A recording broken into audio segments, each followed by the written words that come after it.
时光如梭，光阴似箭，一晃五一小长假即将到来。一年一度的五一档电影路演和预售也如火如荼的进行中。虽然今年五一档有16部电影上映，含动画电影，但是依然算不上神仙打架的五一档，顶多算是扎堆上映的五一档。因为今年五一档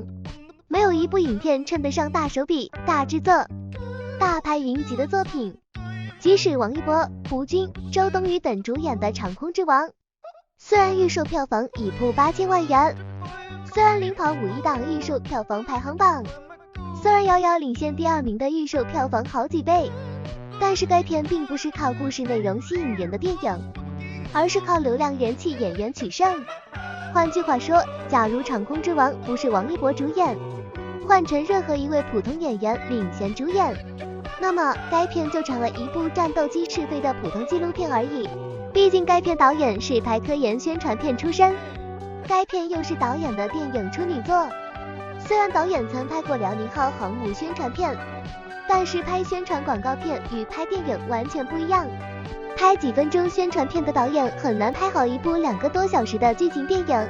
更难讲好一个完整的电影故事。由此可见，预测走进电影院看《长空之王》的观众，一半是为了看王一博，一半是为了看战斗机，几乎没有为了看电影故事的观众。但是无论是看王一博还是看战斗机，该片的票房已经大获成功，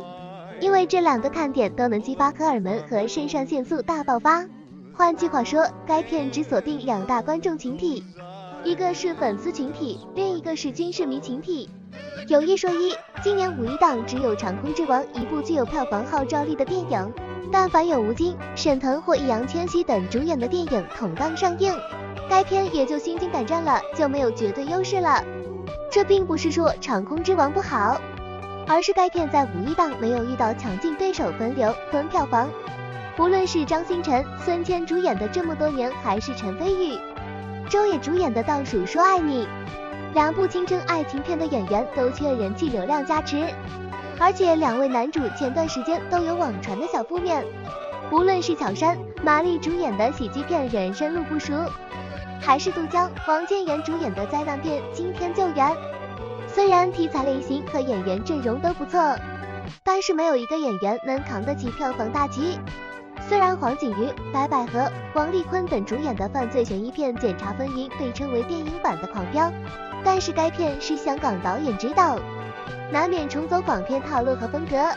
由此可见，今年五一档真的没有一部影片能与《长空之王》一决高下，较量一番。现在末尾，《长空之王》已经锁定五一档票房之王称号，无论其他影片如何卖力营销，公映后口碑多好，都无法阻挡《长空之王》成为票房之王，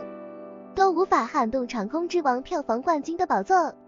最后，你猜《长空之王》票房能破30亿吗？《长空之王》预售票房破8000万。